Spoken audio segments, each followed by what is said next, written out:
제가 우리 성례교회에 생각하면 부러운 것이 한 가지 있습니다. 혹시 뭔지 아시겠어요? 지금 리모델링 하시죠?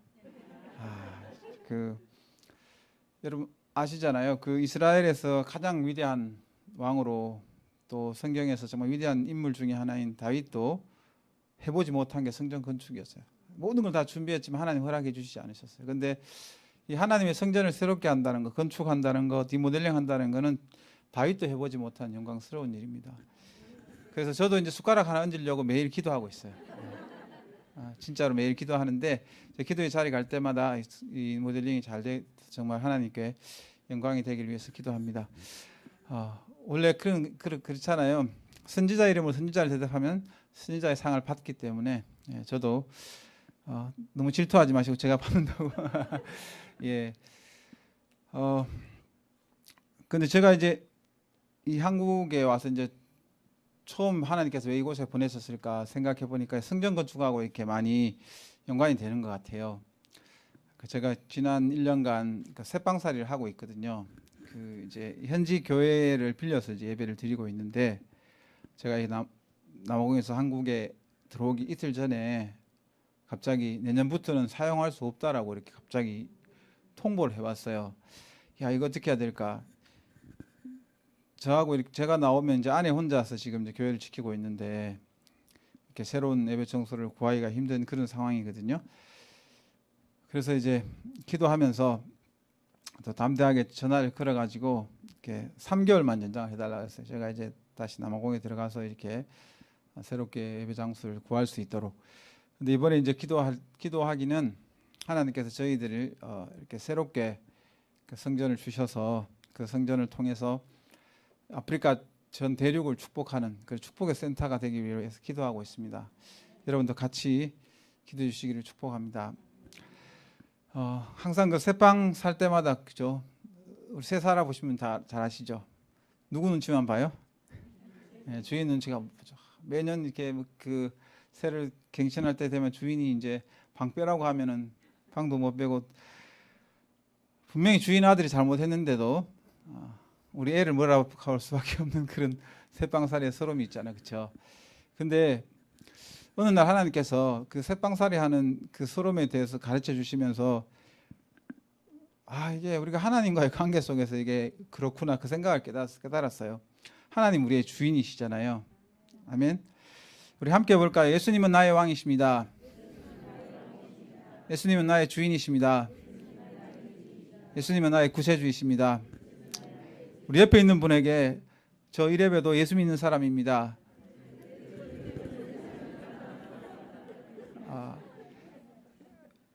여러분 그 그리스도인으로 사는 게 어때요?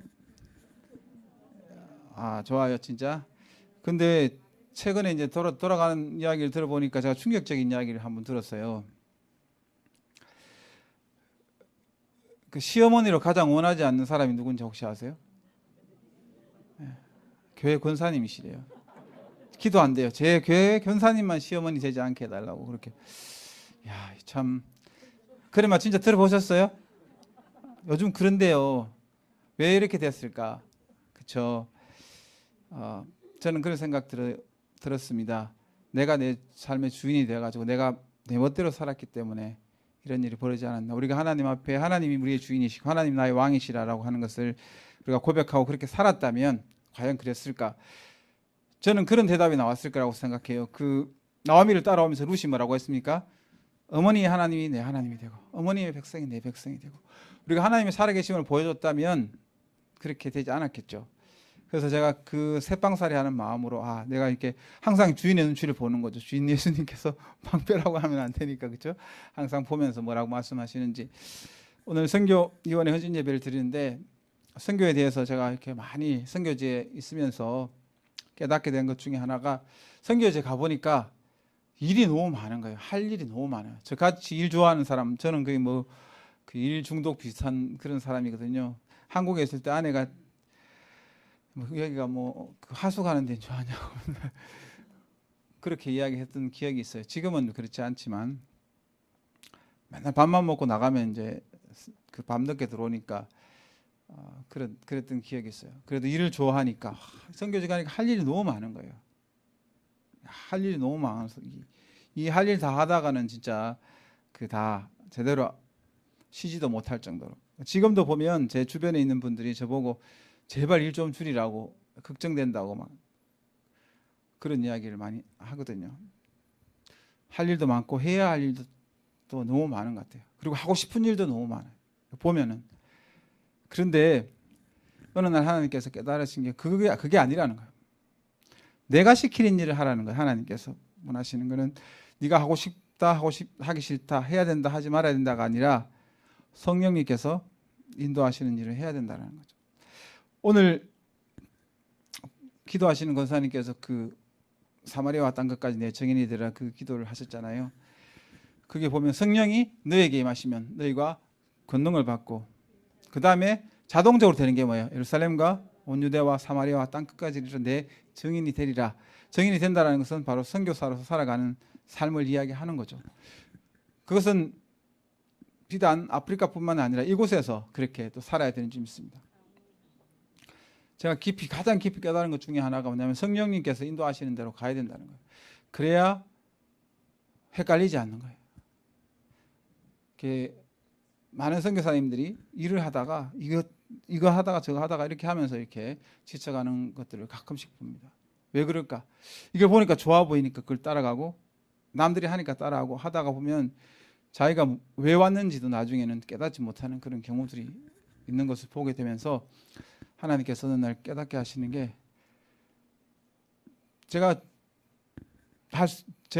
보니까 어릴 때부터 자라면서 제가 보니까 제 자신을 보니까 정말 재주가 너무 없어요. 너무 잘하는 게 별로 없더라고요.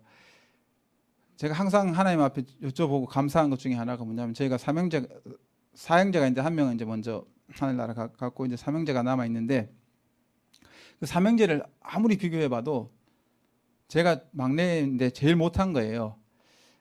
저희 큰형님은 굉장히 키도 크고 잘생기시고 뭐 여러 가지 이렇게 말도 잘하시고 또 둘째 형님은 또 리더십도 있고 또 말도 잘하시고 엄청 보면은 인간적인 조건으로 보면 두 사람을 써야 될 것 같은데 하나님께서 저를 쓰셨거든요. 근데 제가 이렇게 아무리 저를 돌아봐도 잘하는 게 없는데 뭘까 이렇게 보니까 두 가지더라고요. 저 안에 열정이 있더라고요. 복음에 대한 열정이 있어요. 그리고 두 번째는 이제 뭔 일을 시작하면 끝까지 하는 그런 게 있어요.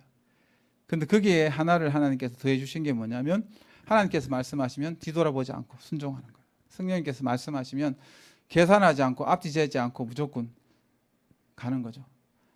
그 경험을 통해서 제가 얻은 게 뭐냐면 하나님께 순종하면 하나님께서 다 책임지신다는 것을 깨달았어요. 물론 이제 방법은 하나님께서 하시기 때문에 때로는 제가 생각했던 시기에 이루어지지 않아도 그것을 한다는 것을 깨닫게 되었습니다. 오늘은 제 간증 비슷한 이야기를 좀 많이 할 텐데요.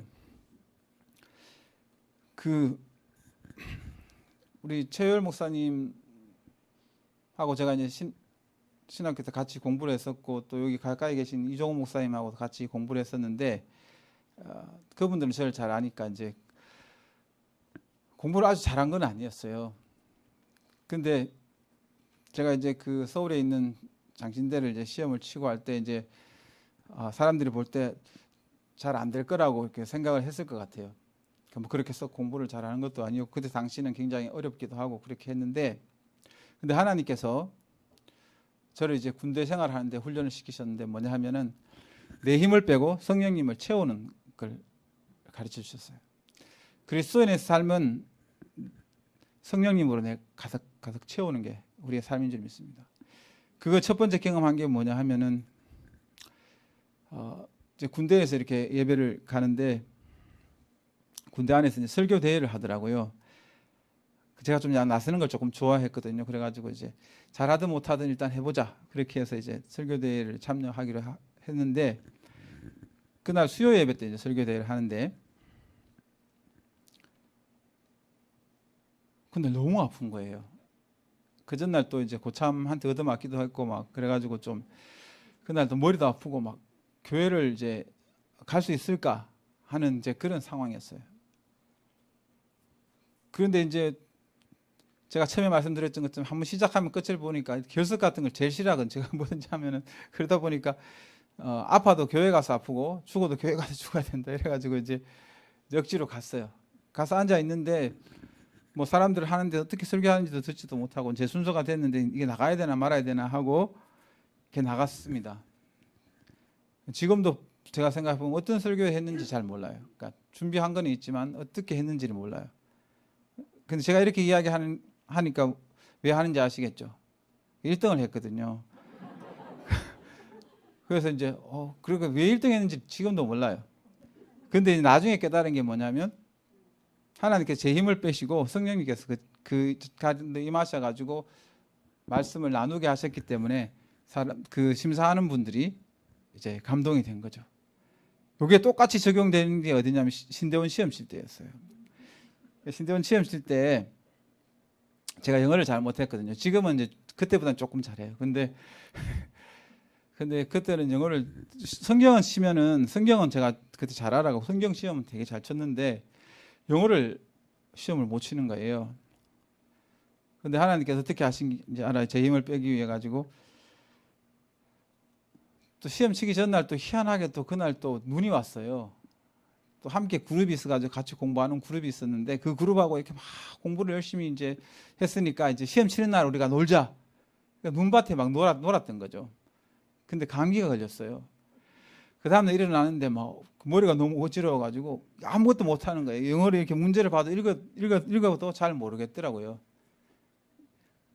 그래서 어떻게 됐을까요? 그래서 합격했습니다. 네. 왜냐하면 제가 알고 찍었으면 분명히 틀렸을 거예요. 근데 이제 비몽사몽에 이렇게 했는데 보니까 이제 잘 맞은 거죠. 진짜예요. 그때 깨달은 게 뭐냐면 제 힘을 빼고 하나님께서 함께 하시면 이제 그걸 하나님께서 강제로 그렇게 하신 거죠. 왜냐하면 제가 힘이 안 빠지니까 이렇게 힘을 확 빼가지고 이렇게 하신 그런 경험들 너무 많이 했어요. 성령님께서 내 가운데 임하실 때 선교가 이렇게 되어지는 거죠. 그냥 따라가는 거죠. 제가 사역을 시작할 때마다 반대가 참 많았어요. 어떨 때는 아내가 이거 뭐 하지 말라고 하기도 하고 뭐 그게 힘들다는 거죠. 재정적으로도 힘들고 다 힘들다고 하는데 분명히 하나님께서 말씀하셨는데 하면은 놀랍게 하나님께서 이렇게 역사하시고 하게 하시더라고요. 성령님을 따라가는 게 선교라는 것을 깨달았어요. 내 힘을 빼고 내가 하고 싶은 일이 아니라 내가 할 수 있는 일이 아니라 내가 잘하는 일도 아니고 또 선교지에 필요한 일도 아니더라고요. 필요한 일을 물론 해야 되겠지만 그에 앞서서 성령님께서 인도하시는 대로 가는 것이 바로 선교라는 것을 깨달았습니다. 사도행전 10장 38절의 말씀에 보면 하나님이 나사렛 예수에게 성령과 능력을 기름 붓듯 하셨음에 그가 두루 다니시며 선한 일을 행하시고 마귀에게 눌린 모든 사람을 고치셨으니 이는 하나님이 함께 하셨습니다. 그렇게 말씀하고 있습니다. 예수님도 이 땅에 계셔서 사역하실 때에 성령님의 충만함을 통해서 하셨던 것을 보게 돼요. 그리고 예수님께서 이렇게 말씀하셨잖아요. 하나님께서 내게 힘 주시지 않는 나는 아무것도 할 수 없다라고 그렇게 분명히 말씀하셨어요. 그래서 예수님은 습관을 좇아서 기도했다고 그랬어요. 새벽에 기도하시고 또 밤새도록 기도하시고 기도함을 통해서 하나님과 교제함을 통해서 하나님의 뜻을 알고 하나님의 일을 했던 것을 보게 됩니다. 그런데 우리 하물며 우리 같은 사람이 어떻게 성령님을 따라하지 않고 할 수 있을까? 그 생각을 하는 거죠. 우리가 선교를 할 때 한국에서든 남아공에서든 어디에서든지 성령님의 인도하심을 받아가면 선교가 될 줄 믿습니다. 사도행전 16장 9절의 말씀에 보면 밤에 환상이 바울에게 보이니 마게도냐 사람 하나가 서서 그에게 청하여 이르되 마게도냐로 건너와서 우리를 도우라 하거늘 그렇게 이야기했죠. 그래서 원래 계획들을 변경해서 이렇게 마게도냐로 갔잖아요. 빌립보성에 갔는데 그게 일이 잘 된 게 아니에요. 빌립보성에 갔는데 막 귀신 들린 사람이 있어가지고 귀신을 쫓아줬는데 어떤 일이 벌어졌습니까? 옥에 갇히는 일도 일어나고 성령님을 따라간다고 해서 모든 일들이 내가 생각하는 것처럼 다 되는 것은 아니에요. 근데 분명한 것은 뭐예요? 그 모든 것을 통해서 하나님의 뜻이 이루어지는 거예요. 하나님 나라가 이루어진다는 것입니다. 그 과정은 우리가 생각하는 것과 다를 수 있지만 분명한 결과는 하나님의 뜻이 이루어진다는 거예요. 그래서 우리가 하나님께서 말씀하시고 감동하실 때는 생각하지 않고 계산하지 않고 그냥 순종하는 거죠. 그러면 하나님께서 그 다음 일을 하시는 줄 믿습니다. 사도행전 8장 26절의 말씀 보면 이런 이야기가 나옵니다. 주의 사자가 빌립에게 말하여 이르되 일어나서 남쪽을 향하여 예루살렘에서 가사로 내려가는 길까지 가라 하니 그 길은 광야라 그랬어요. 근데 성령님께서 광야로 인도하셨어요. 여러분 전도하려면 어디로 나가야 됩니까? 사람이 많은 곳으로 가야 되잖아요. 광야라는 건 사람이 없는 곳입니다. 그런데 그곳에 가라고 했어요. 그런데 갔더니 어떻게 됐습니까? 에티오피아 내시 간다게를 만나고 그에게 복음을 전하고 그가 에티오피아의 첫 번째 세례받은 세례교인이 되었던 것을 보게 되죠. 하나님이 하시는 일은 우리가 생각하는 것 방법과 너무 다르다는 것을 깨달을 때가 참 너무너무 많이 있습니다. 선교지 있다 보면 도저히 뭐 이루어지지 않을 것 같은 일들도 이루어지는 것들을 보게 되고 때로는 정말 이루어질 것 같은 일이 이루어지지 않는 그런 일들도 많이 보게 됩니다. 내 안에 성령님께서 있느냐 없느냐 그게 얼마나 큰 차이를 두는지를 알 수가 있습니다. 16장 6절 7절에도 보면 성령이 아시아에게 말씀을 전하게 못하게 하시기를 참 때로는 정말 다 준비되고 다 했는데도 그만하라고 하시면 좀 얼마나 서운하고 힘들겠어요. 그렇지만 우리가 성령님을 따라 순종하며 나가면 성령님께서 역사하시는 줄 믿습니다. 그래서 여러분 항상 성령 하나님의 그 음성에 민감하시기를 축복합니다. 우리가 싸워야 될 가장 큰 적이 뭔지 아십니까? 첫 번째는 익숙해지는 거예요. 익숙해지면 뭐가 문제가 되는지 아십니까 혹시? 예배에도 익숙해지면 그냥 예배 자리에 왔다가 돌아가는데 뭘 했는지도 몰라요. 그러니까 주일이니까 와서 그냥 앉아서 그냥 찬양하고 말씀 듣고 그냥 가는 거예요. 그런데 무슨 일이 일어난지도 모르고 무슨 이야기 들었는지도 모르고 그렇게 할 때가 있어요. 익숙해지면 그렇게 할 수가 있는 거예요. 우리가 운전에 익숙해지면 생각하지 않고 운전을 하는 것처럼 뭔가 익숙해지면 그런 경우들이 많이 있죠. 그리고 무뎌지는 거예요. 익숙한 거 비슷한 거지만 무뎌지는 거예요. 영적으로 무뎌지면 이게 좀 하나님께서 말씀하신 건지 아닌지도 구분하지 못할 때가 참 많이 있다는 것을 깨달았어요. 저도 이제 그런 위기가 있었어요. 정말 모든 일이 잘 될 때 그때가 가장 큰 위기라는 것을 깨달을 때가 참 많이 있습니다. 모든 일이 잘 되면 우리가 하는 게 뭡니까? 아무것도 안 하잖아요. 잘 되니까 이게 하나님 은혜라고 생각하고 기도도 안 하고 그냥 가는 경우들이 있죠. 그래서 하나님께서는 가끔씩 우리에게 우리의 삶의 기도 제목들을 주시는 거예요. 그게 축복이라는 거예요. 사람들은 막 힘들고 어려운 일들이 우리에게 생기면 하나님은 왜 나한테만 이렇게 하냐고 말씀하실 수 있지만 역으로 생각하면 우리가 기도할 수 있는 시간을 주신다는 것은 하나님께서 얼마나 큰 복인지를 우리가 깨달아야 하는 것입니다. 저도 이제 그런 위기가 왔을 때 하나님께서 어느 날 갑자기 새벽 2시에 잠을 깨우시더라고요. 여러분 가끔씩 하나님께서 여러분들에게 잠을 오지 않게 하시면 물론 이제 커피를 너무 많이 마셔가지고 뭐 잠을 못 자거나 낮에 잠을 너무 많이 자가지고 못 자거나 이런 경우도 있겠죠. 그런데 아무 일도 아닌데 갑자기 잠이 깼을 때는 뭐부터 해야 될까요? 기도하면서 하나님 왜 저를 깨우셨습니까? 라고 물어야 되겠죠. 어느 날 하나님께서 저에게 잠이 오지 않게 하시는데 이제 저보고 데이트하자고 이야기 하시더라고요. 생각을 해보니까 뭐 교회도 부흥이 되고 막 그렇게 여러 가지 일들이 잘 되니까 저도 모르게 거기에 젖어 있었던 거죠. 때로는 사람들한테 하나님께서 은혜 주셔가지고 막 이렇게 이런 일들이 일어나고 막 설교하면 뭐 사람들이 막 변화되고 뭐 기도하면 치유가 막 나타나고 막 그런 간증들을 할 수 있는 그런 텐데 제가 점점 이렇게 하나님과의 교제권에서 멀어져 있다는 것을 인식을 하지 못한 거죠. 왜 그러냐면 모든 일이 잘 되는 것처럼 잘 되고 있었기 때문에 그렇죠. 근데 하나님께서 깨우면서 데이트를 하자고 하셔서 그때부터 이제 제가 5km를 이제 계속 걸으면서 이제 기도를 하는 거예요. 매일 나가서 그러면서 이제 계속 기도하는 거죠. 기도하면서 하나님과 교제하는 그것을 통해서 계속 무뎌지지 않기 위해서 영적으로 무뎌지지 않기 위해서 계속 노력하고 있습니다. 성령님께서 말씀하실 때 그 듣고 민감하기 위해서 매번 그렇게 해 나가는 거죠. 그러면서 하나님께서 선교사가 뭔가라고 다시 한번 저희 깨닫게 해주시는 게 뭐냐면, 선교사나 선교적인 삶을 사는 것은 내 삶을 통해서 하나님을 보여주는 거라고. 사람들이 그러잖아요. 하나님 보여줘, 하나님 보여줘, 믿을게. 여러분, 하나님 보여줄 수 있습니다. 어떻게 해요? 우리의 삶을 통해서 하나님이 살아계신 것을 날마다 경험하고 그것을 감정함을 통해서 하나님이 살아계신 걸 보여줄 수 있다는 거죠. 여러분, 중요한 말씀을 제가 한번 읽어드릴 텐데, 이 말씀은 정말 너무너무 중요한 말씀이니까 여러분 꼭 기억하시기를 바랍니다. 여러분, 그 사사기의 말씀이거든요. 사사기의 말씀인데, 사사기의 말씀을 제가 한번 읽어드리겠습니다.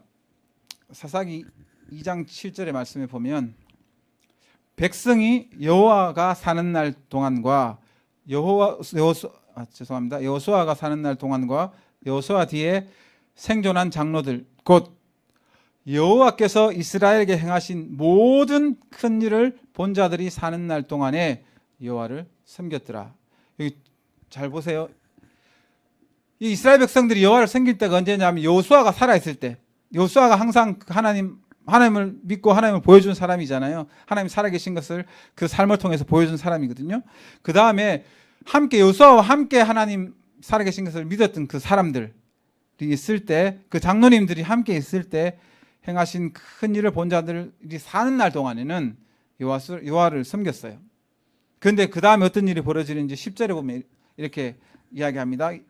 2장 10절, 그 세대 사람도 다 조상들에게로 돌아갔고, 그러니까 여호수아가 하나님께 가고 함께 하나님을 경험했던 사람, 하나님의 놀라운 일들을 행하신 것을 봤던 사람들이 다 돌아간 후에, 그 후에 일어난 다른 세대가 일어났어요. 여호와를 알지 못하며 여호와께서 이스라엘 위하여 행하신 일도 알지 못하였더라. 여러분, 이제 지금 제일 한국교회뿐만 아니라 전 세계 교회의 가장 큰 문제가 뭔지 아시죠? 다음 세대입니다. 지금 어른들이 살아계실 때는 자녀들이, 또 많은 사람들이 하나님을 알고 하나님을 섬기고 하나님 살아계신 것을 알지만, 여러분들이 만약에 하나님께 다 가고 난 다음에 자녀들만 남았을 때 어떤 일이 벌어질지를 미리 하나님께서 우리에게 말씀해 주고 있다는 거예요. 그러면 우리가 지금 해야 될 일이 뭔가? 우리 선교가 뭔가? 우리의 삶을 통해서 하나님이 살아계신 것을 보여주는 거예요. 하나님께서 우리 가운데 역사하시는 것을 보여주는 거예요. 그럼 어떻게 하면 우리가 그것을 보여줄 수 있습니까? 성경에는 이렇게 이야기합니다. 예레미야 33장 3절, 어떤 일이 뭐라고 하죠? 너는 내게 부르짖으라, 내가 내게 응답하겠고 내가 알지 못하고 크고 비밀한 일을 내게 보이리라 그랬어요. 우리가 기도할 때 크고 놀라운 일을 우리가 경험하게 될 줄 믿습니다. 그런 것들을 우리가 자녀들과 함께 하는 거예요. 함께 기도하면서 함께 하나님께서 살아계신 것을 경험하게 될 때 자녀들이 떠나지 않는 것입니다. 변하지 않는 거예요. 하나님이 경험하지 못하면 그런 일들이 벌어지는 거죠. 우리의 삶을 통해서 하나님을 경험하게 해야 한다는 것입니다. 그래서 우리가 더 기도에 힘써야 되는 거예요. 하나님께서 우리 가운데 오셔서 하자고 할 때, 데이트하자고 할 때 우리가 계속 기도하고 교제함을 통해서 하나님이 살아계신 것을 우리가 보여줄 수 있습니다. 여러분, 우리가 그리스도인으로 살면서 정말 자신감을 좀 가졌으면 좋겠어요. 어떤 참 슬픈 이야기인데 이런 이야기가 있습니다. 사탄 선교자들이 이제 예수님 믿는 사람하고 이야기하면서 이런 이야기 했다는, 예수 믿는 사람은 정말 너무나 능력 가지고 있다고, 예수 그리스도의 이름에 능력이 있다고, 정말 예수 믿는 사람은 정말 너무 놀라운 분들이라고, 그렇지만 전혀 두렵지 않다, 그런 이야기 했다는 거예요. 왜 그럴까요? 근데 예수 믿는 사람들이 그것을 잘 모른다는 거예요. 그리고 그것을 믿음으로 살아내지 못한다는 거예요.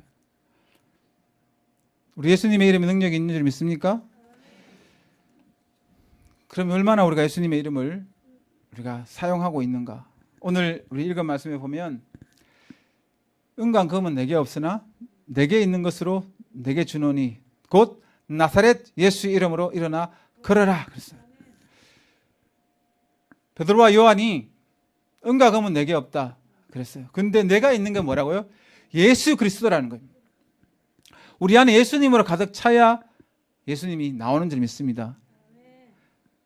여러분, 그런 이야기 들어보셨죠? 그 사람의 생각이 그러하면 그 사람도 그러하다. 그 사람이 생각하는 것이 그 사람이라는 거예요. 그 사람이 말하는 것이 그 사람이라는 거죠. 그 사람 입에서 나오는 것들이 그 사람을 대변할 수가 있다는 거예요. 그런데 성경에 보면 너 입으로 들어가는 것이 너희를 더럽게 하는 것이 아니라 내 입에서 나오는 것이 마음에 가득한 것이 나온다 그랬어요. 내 마음에 가득한 것이. 베드로와 요한이 뭐가 가득 찼기 때문에 예수님이 나왔습니까? 예수님으로 가득 찼기 때문에 나왔다라는 거예요. 그래서 성경은 이렇게 이야기합니다. 히브리서 3장 11절의 말씀에 보면 그러므로 함께 부르심을 받은 거룩한 형제들아 우리가 믿는 도리오 사도이시며 대제사장이신 예수님을 깊이 생각하라. 우리 예수님을 날마다 깊이 생각하고 묵상하면 예수님이 우리 안에 가득 차게 되는 것입니다. 그러므로 12장 2절의 말씀을 보면 믿음의 주여 온전케 하시는 예수님을 바라보자. 우리 예수님을 바라보고 예수님을 묵상하면 예수님 우리 안에 가득 차는 거죠. 제가 이렇게 할 수 있었던 이유 중에 하나는 제가 생각해도 신기한 일들이 참 많이 있어요. 선교지에서 뭐 아까 제가 잠깐 말씀드렸지만 옛날보다는 영어를 조금 잘한다고 했지만 그렇다고 해서 영어를 아주 능통하게 하고 막 그렇게 하는 건 아니에요. 뭐 설교하고 뭐 강의 조금 할 정도로 이렇게 하는 거죠. 그러더니 쉬운 말로 이제 하는 거예요. 우리 성도님들이 가끔씩 선교사님 설교 너무 쉬워서 좋다고. 근데 어렵게 하지를 못해갖고 이렇게 못한다고 해요. 어렵게 말을 못하니까 영어로는. 그래서 그런데 교도소 갈 때마다 제가 놀라는 게 뭐냐면 함께 예배하면서 이렇게 말씀을 전하면 교도소에 있는 친구들이 말 잘 안 듣잖아요. 죄를 짓고 뭐 때로는 막 엄청 큰 죄를 지은 친구들 많이 있는데 그 산만한 친구들이 제가 말씀을 전하면 눈을 반짝반짝반짝해서 듣는 거예요. 그럴 때마다 제가 느끼는 게 뭐 어떻게 그럴까 그 생각을 한 거예요. 아무 해도 답이 없더라고요. 뿐만 아니라 우리 교회에서 이제 우리 성도님들 함께 예배 드리면서 이제 그 기도 아프면 기도해 달라고 하거든요. 그렇게 기도하고 이렇게 하면 이렇게 치유되고 하는 역사들이 이렇게 많이 일어나더라고요. 그러면서 느끼면서 이게 아무리 생각해도 제가 할 수 있는 게 없는데 그게 뭘까? 그 비밀을 알게 된 게 뭐냐면 제가 하나님께서 데이트를 신청하실 때 데이트를 응했다 그랬잖아요. 그러면서 계속 하나님과 기도하면서 주님, 예수님으로 채워지니까 어떻게 보면 이제 칼이 점점 좀 날카로워지니까 그게 먹히더라는 거죠. 내가 예수님으로 더 채우면 채울수록 내가 많은 걸 하지 않아도 놀라운 능력이 나타나는 거예요. 저희가 코로나 시절에 참 예배 드리기 힘들고 남아공 환경 속에서는 우리가 뭐 영상 예배를 드리는 것도 쉽지 않은 그런 상황인데 그냥 성도들하고 그냥 교통만 하고 같이 기도해 줄 수 있는 그런 상황밖에 되지 않는데 한 명도 떨어지지 않고 오히려 더 부흥하는 이제 그런 일들을 보면서 답이 없더라고요. 근데 답을 찾은 게 뭐냐면 제 힘으로 되는 것은 분명히 아닌데 기도해 주는 분들이 많다라는 것을 깨닫게 된 거죠. 여러분들도 기도해 주시고 또 많은 분들이 기도해 주실 때 제 안에 예수님으로 채워지기 시작하니까 그게 그냥 흘러가지더라는 거죠. 그렇게 힘이 되어지는 거죠. 그래서 내가 무엇으로 채우고 있는지를 한번 점검해 봤으면 좋겠습니다. 내 입에서 무슨 말이 많이 나오는지를 점검해 보면 내 안에 뭐가 많이 들었는지를 알 수가 있어요. 어떤 분은 계속 부동산 이야기만 하는 분 있잖아요. 계속 뭐 돈, 그분들은 뭐예요? 맨날 묵상하는 게 뭐예요? 부동산만 묵상하고 있는 거예요. 그럼 맨날 그 이야기밖에 안 나오는 거죠. 생각을 그것만 하니까. 근데 세상 사람들에게 하나님을 보여줘야지, 또 우리 자녀들에게 하나님을 보여줘야 되는데 그것은 기도할 때 하나님께서 내 안에 예수님을 또 내 안에 채울 때 그 일들이 가능하다라고 성경은 우리에게 말씀하고 있습니다. 뿐만 아니라 우리가 저는 제일 살면서 제일 많이 경험하는 능력 중에 하나가 찬양과 경배할 때 하나님께서 임재하시는 능력이에요. 저희가 교회에서 예배 드릴 때 그냥 컴퓨터로 이렇게 그 음악을 틀어놓고 밖에 예배를 드릴 수 없는 상황이에요. worship팀이 없으니까. 그럼에도 불구하고 그 찬양하고 예배할 때 성령님께서 임재하시는 것을 많이 경험하게 돼요. 그리고 사단이 떠나가는 이제 그런 일들도 많이 경험하게 됩니다. 여러분 잘 아시는 것처럼 사울이 악신에게 들려가지고 막 고통받을 때 누구를 찾았습니까? 예? 예, 다윗을 찾아가지고 다윗이 수금을 타면서 찬양했을 때 어떻게 됐습니까? 그 악신이 떠나갔다 그랬어요. 그리고 엘리사의 마음이 너무너무 화가 났죠. 왜냐하면 이스라엘 백성이 너무 이렇게 하나님 말씀 안 듣고 불순종하고 이렇게 하니까 엘리사의 마음이 너무 닫혀 있어가지고 예언을 해야 되는데 예언을 할 수가 없었어요. 그랬을 때 찬양하는 사람 데리고 오라고 하죠. 그래서 찬양하는 사람이 찬양하고 하나님을 경배하는 순간 어떤 일이 벌어집니까? 엘리사의 영이 열리고 예언하는 것을 보게 돼요. 성경의 말씀을 보면 그렇습니다. 우리가 진심으로 주님을 찬양할 때 성령님께서 임재하시고 하나님께서 임재하셔서 그 가운데 역사하시는 거예요. 어둠이 떠나가는 것입니다. 우리가 잘 아는 것처럼 성령의 인도하심 따라갔지만 결국 옥에 들어갔던 바울과 실라가 한밤중에, 저도 교도소 가보니까 잘 알잖아요. 교도소에는 진짜 무슨 일이 일어날지 몰라요. 정말 잘 된다고 생각하면 또 어느 날 사단이 방해를 해가지고 교도소 들어가지 못하게 하는 경우들이 참 많이 있습니다. 왜냐하면 막 성령 역사가 강력하게 일어날 때 거기 함께 하지 못하는 사람들을 통해 가지고 방해하는 거예요. 사건이 일어나면, 교도소는 한 사건이 일어나면 무조건 문을 닫아버리거든요. 그러면 아무리 들어가고 싶어도 들어갈 수가 없는 이제 그런 상황들이 가끔씩 벌어집니다. 그 다른 말로 하면 교도소 안에 있는 환경이 얼마나 힘든가 하는 거예요. 굉장히 사람들이 이기적이고 자기가 힘을 주려고 하고 굉장히 그런 사람들이 있잖아요. 근데 한밤중에 한참 잠자는데 여러분 잠잘 때 누가 막 진짜 단잠 자고 있는데 깨우면 어때요? 아 좋아 뭐 이렇게 하는 건 없잖아요. 근데 막 한밤중이라는 건 잠들었잖아요. 근데 갑자기 막 누가 뭐 아무리 좋은 거라도 찬양하고 그러면 막 화가 날 텐데, 그 제수자들 다 들었는데 아무도 그렇게 하는 사람이 없어요. 아마 하나님께서 강력하게 임재하시니까 그 가운데 모든 어두움들이 이렇게 다스려지는 거죠. 그래서 어떤 일이 벌어집니까? 옥문이 열려지는 그런 역사들이 나타나요.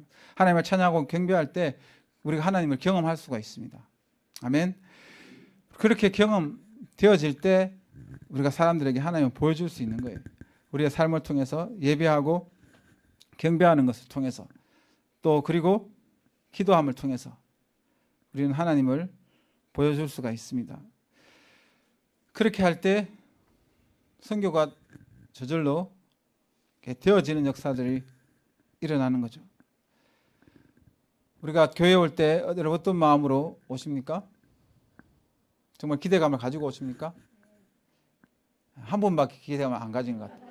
앞에 분만 딱 대답하셨는데 제 이야기를 오늘 좀 한다 그랬잖아요. 제가 예수님 믿고 난 다음에 교회를 빠지지 못한 이유가 먼저 혹시 부흥회를 하거나 뭐 아마 빠지지 않은 이유가 있어요. 혹시 정답을 아시는 분 있을까요? 예, 제가 가르쳐 드리겠습니다. 혹시 내가 빠졌을 때 무슨 일이 일어날까 봐 그걸, 아니 제가 빠졌는데 막상 부흥이 막 떨어지거나 불 떨어지면 얼마나 하잖아요. 그러니까 이제 일단은 무조건 가야지 불이 떨어지더라도 같이 받을 수 있다. 정말 그랬어요. 정말 야 내가 교회 빠졌는데 막 무슨 일이 일어나면 얼마나 속상해요, 그죠? 남의 이야기 듣는데 그래서 여러분 그런 마음으로 왔으면 좋겠어요. 내가 빠져가지고 그런 일이 일어나면 안 되지. 내가 은혜 자리에 가가지고 은혜를 받고 내가 예배를 통해서 정말 하나님을 경험하고 또 하나님을 내가 보여주는 삶을 살겠다. 이제 그런 마음으로 사는 게 바로 선교라는 것입니다. 그리고 마지막으로 이제 우리가 정말 질그릇이라는 것을 날마다 깨달아야 되는 거예요. 그렇지만 우리가 그냥 질그릇이 아니라 보배를 가진 질그릇이라는 거죠.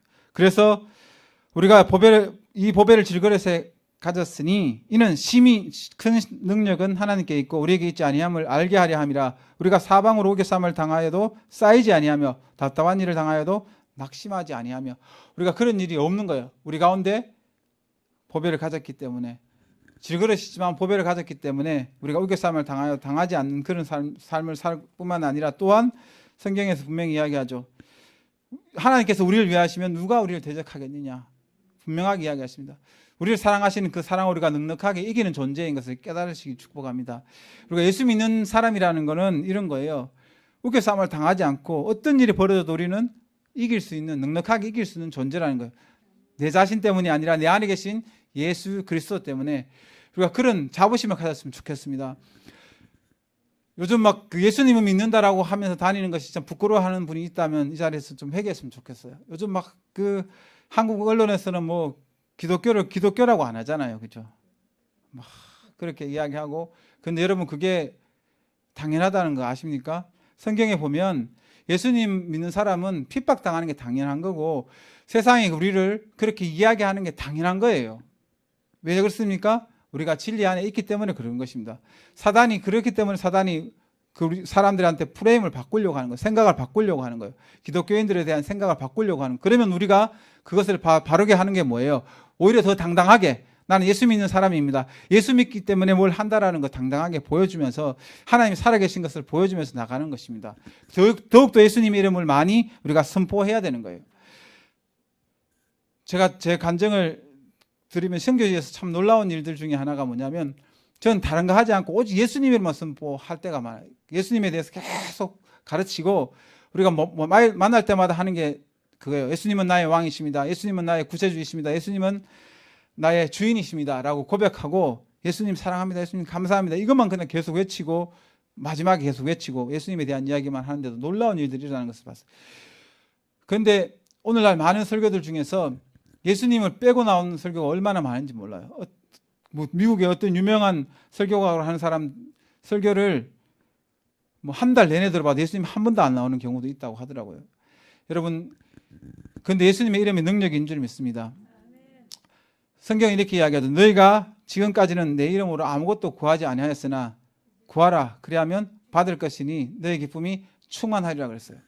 예수님 이름을 구할 때 우리 안에 기쁨이 충만해지는 거예요. 예수님을 부를 때 구원을 얻는 거예요. 우리 찬양도 있잖아요. 주의 이름을 부르는 자는 구원을 얻으리로다. 그렇게 있잖아요. 성경의 말씀에 누가 예수 그리스도의 이름을 부르는 자는 구원을 얻는다고 분명히 말씀하셨어요. 예수님을 선포하고 예수님으로 나아가면 우리가 승리할 수 있을 줄 믿습니다. 분명하게 이야기합니다. 예수님께서 너희가 나를 떠나서는 아무것도 할 수 없는 존재라고 분명히 말씀하셨습니다. 오늘 선교위원회 헌신 예배를 드리면서 선교를 어떻게 할까 고민하시고 또 기도하실 텐데 매일 한번 마지막으로 이 질문만 했으면 좋겠습니다. 하나님께서 내게 주신 건강이 있잖아요. 내게 주신 이 몸, 이것으로 내가 무엇을 할 것인가? 하나님께서 내게 주신 시간으로 또 무엇을 할 것인가? 내게 주신 또 때로는 물질을 가지고 내가 무엇을 할 것인가 하는 것을 날마다 점검해 봤으면 좋겠어요. 하나님께서 분명히 물으실 거예요. 내가 너에게 준 거 가지고 뭘 했느냐고 물으실 때 주님, 제가 하나님을 전하는 일에 제 시간을 썼습니다. 제 물질을 썼습니다. 제 몸을 썼습니다라고 담대하게 고백할 수 있는 여러분 되기를 축복합니다. 그러기 위해서 여러분 계속해서 여러분 안에 주님으로 채우시기를 축복합니다. 주님으로 채워지면 주님이 나갈 것이고 그 능력이 나갈 때 하나님이 살아계신 것을 우리가 세상에 보여줄 수 있습니다. 세상에서 많은 사람들이 하나님 보여달라고 하면 내가 보여줄 수 있다고 담대하게 이야기했으면 좋겠어요. 내가 기도하면서 무슨 문제가 있으면 내가 기도해 주겠다고 함께 기도하면서 우리가 한번 도전했으면 좋겠어요. 엘리야가 그 850대 1로 싸울 때 얼마나 담대했습니까? 하나님이 살아계신 것을 보여달라고 할 때 하나님께서 불을 내려주신 것처럼 우리가 이 땅에 하나님을 증거하겠다고 하는데 하나님께서 안 도와주시겠습니까? 하나님께서 다윗을 가장 기뻐하셨던 이유 중에 하나가 세상 모든 이스라엘 사람들이 다 두려워할 때 다윗만은 하나님 이름을 높였기 때문에 하나님께서 그를 끝까지 사용해 주셨던 것입니다. 우리가 세상 속에서 하나님이 살아계신 것을 보여준다면 하나님 그 인생 반드시 책임지실 것입니다. 기도를 통해서 또 믿음으로 우리가 순종할 때 또 그리고 하나님 찬양하고 경배하는 그것을 통해서 좀 하나님 살아계신 것을 보여줄 수 있을 줄 믿습니다. 그리고 여러분들이 하나님을 채우시고 예수님을 더 많이 선포하십시오. 예수님을 더 많이 믿음으로 선포하실 때 반드시 역사하시는 것입니다. 그를 통해서 모두가 선교하시는 여러분 되시기를 축복합니다. 함께 기도하겠습니다. 하나님 감사합니다. 오늘 부족한 종을 이곳에 세우셨습니다. 하나님께서 꼭 필요한 말씀들을 다 기억나게 해주시고 우리가 살아계신 하나님을 경험하고 살아계신 하나님을 보여주는 삶을 살아갈 수 있도록 주님 인도해 주옵소서. 감사하며 예수님의 이름으로 기도드립니다. 아멘.